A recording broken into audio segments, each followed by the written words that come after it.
महिला ने एक बेहद आकर्षक स्विमसूट पहना। वह अपने पति के साथ एक सुनसान द्वीप पर छुट्टियां मनाने आई थी, जहां कोई भी उनकी एकांतता में खलल न डाल सके। पति ने बिस्तर पर 2 हथकड़ियां रखीं और मुस्कुराकर कहा कि यह जिंदगी में थोड़ा मजा डालने के लिए है। महिला मुस्कुराई, उसे लगा यह उनके प्यार का नया अंदाज है। पति ने खुद भी एक नीली गोली निगल ली, शायद वो कोई खास ताकत बढ़ाने वाली गोली थी।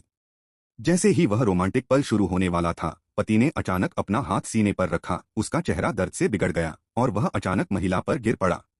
महिला घबरा गई। उसे लगा शायद ये कोई नाटक है। उसने अपने पैरों से पति को पीछे धकेलने की कोशिश की, लेकिन वह जमीन पर बेहोश होकर गिर गया। कुछ देर तक उसे लगता रहा कि यह किसी खेल का हिस्सा है, लेकिन मिनट दर मिनट बीतते गए और पति में कोई हरकत नहीं हुई। महिला के हाथ मजबूती से बिस्तर से बंधे थे। उसने जोर लगाकर खुद को छुड़ाने की कोशिश की, लेकिन हथकड़ियां टस से मस नहीं हुई।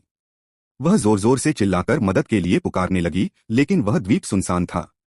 यह जगह खुद पति ने चुनी थी ताकि बिना किसी रुकावट के छुट्टियां मनाई जा सकें। रात के 10 बज चुके थे। महिला थक चुकी थी, उसकी आवाज भी जवाब दे चुकी थी। अचानक दरवाजे से कुछ आवाज आई। वह उत्साहित हो गई, शायद कोई मदद करने आया हो। लेकिन जैसे ही दरवाजा खुला, एक जंगली कुत्ता अंदर आ गया। कुत्ता खून की गंध सूंघता हुआ पति की लाश के पास गया।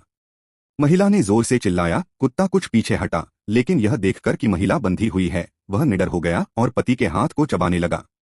महिला ने शेल्फ से एक किताब उठाई और जोर से जमीन पर फेंकी। आवाज से कुत्ता चौंका और दरवाजे की ओर चला गया। बिस्तर से बंधी महिला का दिल जोर जोर से धड़क रहा था।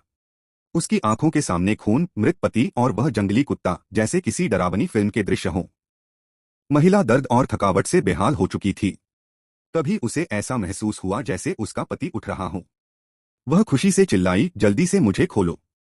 लेकिन अगले ही पल उसने देखा कि पति का हाथ अब भी जमीन पर पड़ा है, निश्चल और ठंडा। उसे समझ आ गया कि यह सब केवल उसका भ्रम था। उसने खुद को आजाद करने की एक और कोशिश की। जबरदस्त दर्द सहते हुए उसने अपनी कलाई मोड़ी और हथकड़ी से बाहर निकालने में कामयाब हो गई।